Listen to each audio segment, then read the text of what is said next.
നമസ്കാരം. ഇന്നലെ 24-ൽ ഒരു എക്സ്ക്ലൂസീവ് ഇന്റർവ്യൂ ഉണ്ടായിരുന്നു. എക്സ്ക്ലൂസീവിന്റെ കാര്യത്തിൽ 24-നെ കഴിഞ്ഞിട്ടേ ഉള്ളൂ. എങ്ങനെയാണെങ്കിലും വല വീശി പിടിച്ചവരത് സംഘടിപ്പിച്ചോളും. പി ദിവ്യ ജയിൽ മോചിതയായതിനു ശേഷം 3 മിനിറ്റെങ്കിൽ 3 മിനിറ്റ് എങ്ങനെയൊക്കെ ഒരു ബൈറ്റ് അവർ ഒപ്പിച്ചെടുത്തു. അതൊക്കെ പോട്ടെ. ഇന്നലത്തെ ഇന്റർവ്യൂവിൽ ആരായിരുന്നു അതിഥി? രാഹുൽ മാങ്കൂട്ടത്തിൽ. ഇന്റർവ്യൂ നടത്തിയത് ആരാണ്? ഹാഷ്മി. രാഹുൽ മാങ്കൂട്ടത്തിൽ വിഷയം കത്തി നിന്ന സമയത്ത് കേരളത്തിൽ രാഹുൽ മാങ്കൂട്ടത്തിനെതിരെ ശബ്ദിച്ചവരിൽ ഏറ്റവും വൈകാരികമായി അതിരൂക്ഷമായ ഭാഷയിൽ രാഹുൽ മാങ്കൂട്ടത്തിലിനെ വിമർശിച്ച് ലൈവായിട്ട് എത്രയോ ദിവസം പ്രോഗ്രാം ചെയ്ത ഒരു ആങ്കറാണ് ഹാഷ്മി താജ് ഇബ്രാഹിം.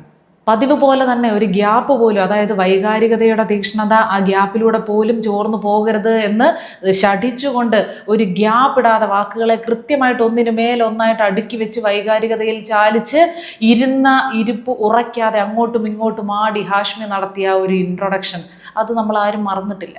ഒരു പെണ്ണിൽ ബീജാവാഹം നടത്തുകയും അത് ഇല്ലാതാക്കണമെന്ന് അവളെ നിർബന്ധിക്കുകയും ചെയ്ത തെമ്മാടിത്തരം വേറെ എവിടെങ്കിലും കേട്ടിട്ടുണ്ടോ? ഇതിനു മുമ്പ് ഒരുപാട് വൈകൃതങ്ങൾ നമ്മൾ കേട്ടിട്ടുണ്ടെങ്കിലും ഇത്രയും വലിയൊരു തെമ്മാടിത്തം നമ്മൾ കേട്ടിട്ടുണ്ടോ? ഇനി അങ്ങനെ നിയമത്തിന്റെ പരിധിയിലൂടെ ഇയാൾ രക്ഷപ്പെട്ടാലും കാലത്തിന് മുന്നിൽ എന്നും ഒരു പാഠമായിരിക്കും. ഒരാൾ എങ്ങനെ ആയിക്കൂടാ, ഒരു വ്യക്തി എങ്ങനെ ആയിക്കൂടാ, ഒരു പൊളിറ്റിക്കൽ ലീഡർ എങ്ങനെ ആയിക്കൂടാ എന്നതിന് ഉദാഹരണമായി ഒരു പാഠമായി രാഹുൽ മാങ്കൂട്ടത്തിൽ എന്നയാൾ നിലകൊള്ളും എന്നൊക്കെ പറഞ്ഞ്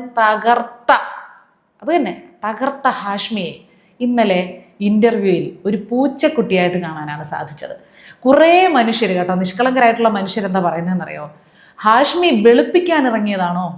24 രാഹുൽ മാങ്കൂട്ടത്തിലിനെ വെളുപ്പിക്കാൻ ഇറങ്ങിയതാണോ? അങ്ങനെ ചെയ്തിരുന്നെങ്കിലും അതിലൊരു അന്തസ്സ് പറയായിരുന്നു. അവർക്ക് രാഹുൽ മാങ്കൂട്ടത്തിലിനെ വെളുപ്പിക്കണം എന്നൊരു ഉദ്ദേശവുമില്ല. ജനങ്ങൾ അറിയാൻ ആഗ്രഹിക്കുന്ന കാര്യങ്ങൾ, അറിയേണ്ട സത്യങ്ങൾ ജനങ്ങളിലേക്ക് കൃത്യമായിട്ട് എത്തിക്കണം എന്ന ആഗ്രഹവുമില്ല.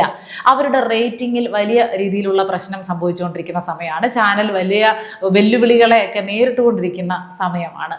അവർക്ക് എങ്ങനെയെങ്കിലും വ്യത്യസ്തമായിട്ടുള്ള പരിപാടികൾ സംഘടിപ്പിച്ചുകൊണ്ട്, വ്യത്യസ്തമായിട്ടുള്ള അഭിമുഖങ്ങൾ സംഘടിപ്പിച്ചുകൊണ്ട്, ജനങ്ങൾ കാണുന്ന തരത്തിലുള്ള പരിപാടികൾ കാണുന്ന തരത്തിൽ കൃത്യമായിട്ട് പ്ലാൻ ചെയ്ത് അവതരിപ്പിക്കുന്നതിലൂടെ പഴയ ആ ഒരു പൊസിഷൻ തിരിച്ചു പിടിക്കുക എന്നുള്ള ലക്ഷ്യങ്ങളൊക്കെ മാത്രമേ അവർക്കുള്ളൂ. അതിനുവേണ്ടി ഒരു ടൂളാക്കുകയായിരുന്നു രാഹുൽ മാങ്കൂട്ടത്തിലിനെ.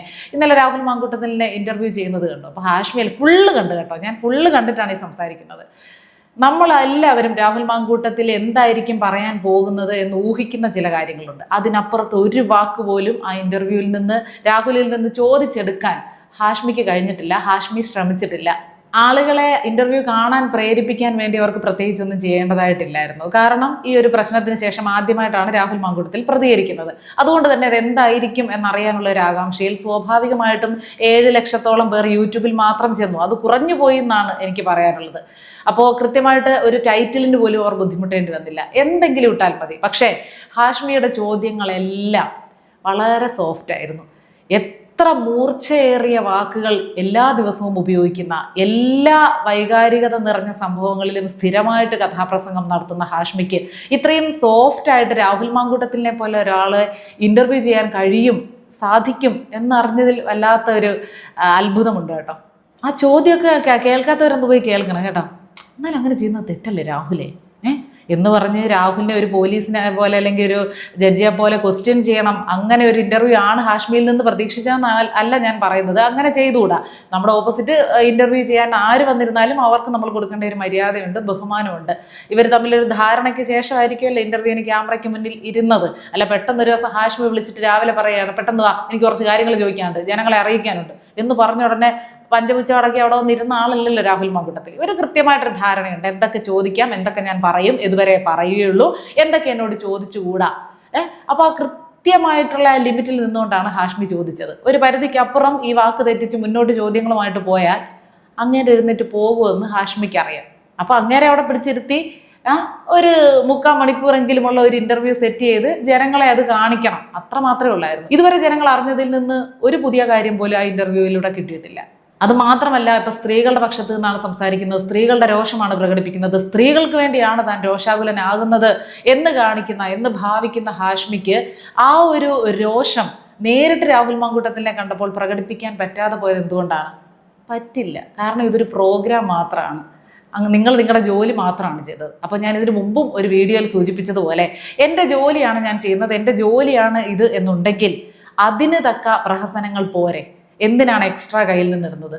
കൊല്ലത്തൊരു സ്കൂളിൽ ഒരു വിദ്യാർത്ഥി ഷോക്കേറ്റ് മരിച്ച സംഭവം ലൈവായിട്ട് റിപ്പോർട്ട് ചെയ്യുന്നതിൻ്റെ ഇടയിൽ ഹാഷ്മി തൻ്റെ മുഖത്തേക്ക് ക്യാമറ വരുന്നില്ല എന്ന ആത്മവിശ്വാസത്തിൽ ചിരിച്ച് കളിച്ച് ആടി ഉലഞ്ഞ് മറിഞ്ഞ് ചെയ്ത ഒരു പ്രോഗ്രാം ഉടൻ തന്നെ നിങ്ങളത് റിമൂവ് ചെയ്യുകയും ചെയ്തു. പക്ഷെ എൻ്റെ കയ്യിലതുണ്ട്. അന്നേ ഞാനൊരു വീഡിയോ ചെയ്തതാണ്. ജനങ്ങൾക്ക് മുന്നിൽ ജനങ്ങൾക്ക് വേണ്ടി കരയുന്നു, ഇങ്ങനെ ടേബിളിൽ അടിച്ചൊക്കെയാണ് സംസാരിക്കുന്നത്, എന്തുകൊണ്ട് സ്ത്രീകളോട് നിങ്ങളിത് കാണിക്കുന്നു ശ്രീ രാഹുൽ മാങ്കൂട്ടത്തിൽ എന്നൊക്കെ ചോദിച്ചു വലിയ വികാര പ്രക്ഷോഭങ്ങൾ നടത്തുന്ന ആ ആള് ക്രിമിനൽ എന്ന് നിങ്ങൾ 100,000 പ്രാവശ്യം വിശേഷിപ്പിച്ച ആളെ മുന്നിൽ കിട്ടിയപ്പോൾ ആ രോഷത്തിൻ്റെ 100% നിങ്ങൾക്ക് പ്രകടിപ്പിക്കാൻ പറ്റാതെ പോയത് എന്താണ്? എന്ത് നിസ്സഹായതയാണ് നിങ്ങളെ ആ സമയത്ത് അലട്ടിയത്?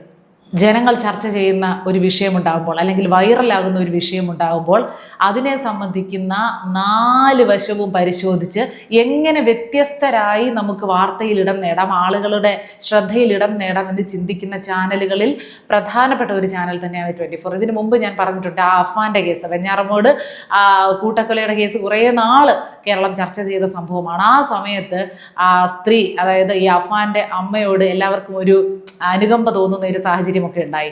തലയ്ക്ക് അടിച്ചു, പരിക്കേൽപ്പിച്ചു, അവർക്ക് തലയുടെ ബോധം പോലും ഇല്ലാതെ, മാനസിക സ്ഥിരത പോലും ഇല്ലാത്ത ഒരവസ്ഥയിലൊക്കെ അവരെ കണ്ടപ്പോൾ ആ മാതാപിതാക്കളോട് കേരളത്തിലുള്ള എല്ലാ മനുഷ്യർക്കും തന്നെ ഒരു സഹതാപം തോന്നുന്ന അവസ്ഥയുണ്ടായി.